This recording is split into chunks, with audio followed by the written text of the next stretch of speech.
To the US now, where Elon Musk has had an interview with Donald Trump on his platform X. This was literally a live phone conversation that everybody in the world got to listen into. But it was a bit late going to air on X because they had a massive cyber attack against their servers. Someone didn't want this conversation going live. Much anticipated conversation between Elon Musk and Donald Trump. That X event that everyone was supposed to watch, well, it broke the internet. Well, you can tell by the way I use my walk. I'm a woman's man. No time to talk. So apparently the media, the legacy mainstream media, is freaking out because Donald Trump is back on X, formerly known as Twitter, even though Donald Trump has his own social media platform, Truth Social. But I always knew the big guy would be back on X because Truth Social may be a great platform. I don't know, I'm not on it. I think I do have a profile, but I never post. But X has a larger reach. So it just makes sense as a campaign strategy, as a marketing strategy, to get back on X. This is the final battle. With you at my side, we will demolish the deep state. We will expel the warmongers from our government. We will drive out the globalists. We will cast out the communists, Marxists, and fascists. We will throw off the sick political class that hates our country. We will rout the fake news media, and we will liberate America from these villains once and for all.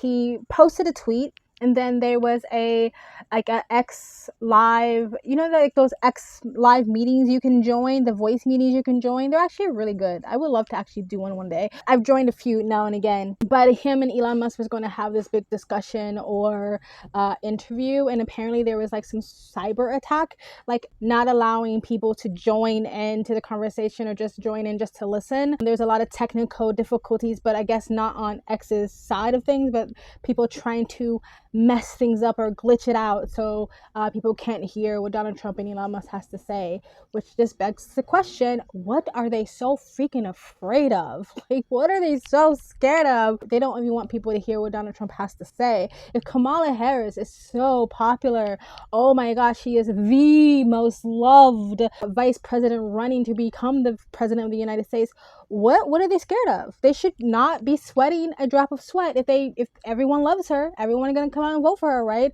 That's if they wasn't just manufacturing this popularity.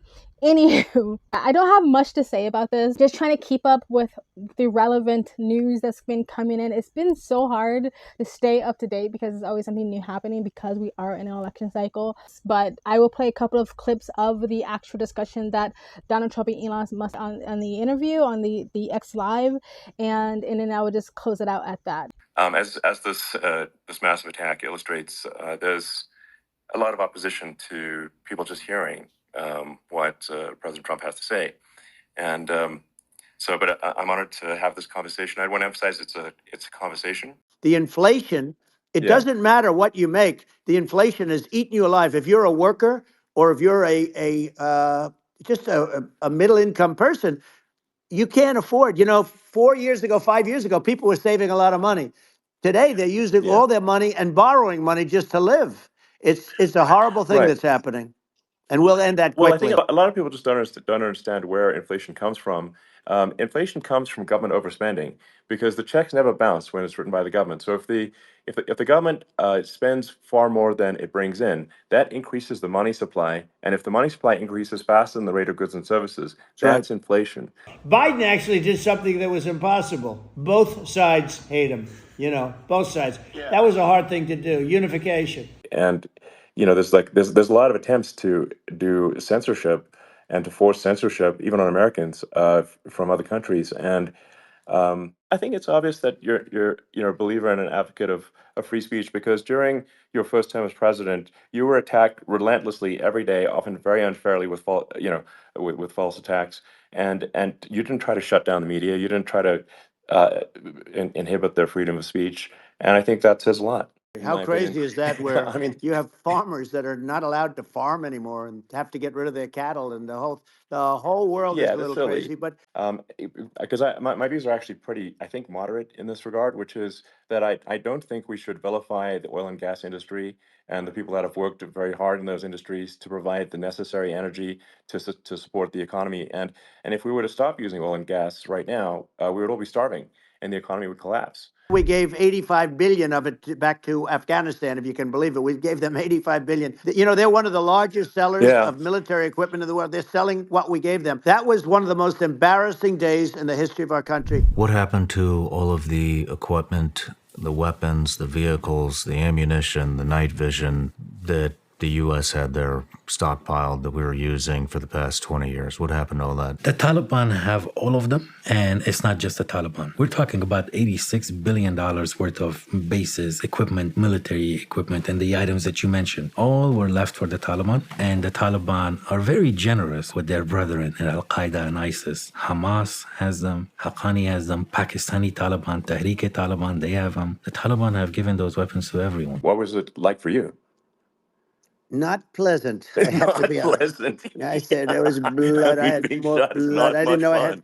I didn't know I had that much blood. The doctors later told me that the ear is a place that is a very bloody place if you're going to get hit.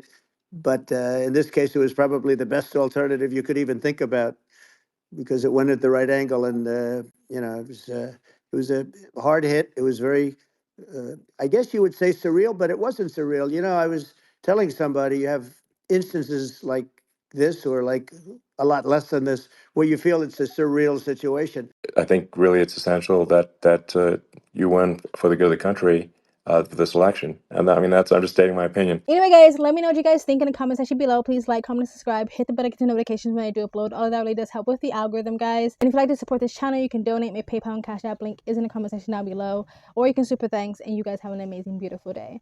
Go fuck yourself. To the US now, where Elon Musk has had an interview with Donald Trump on his platform X. This was literally a live phone conversation.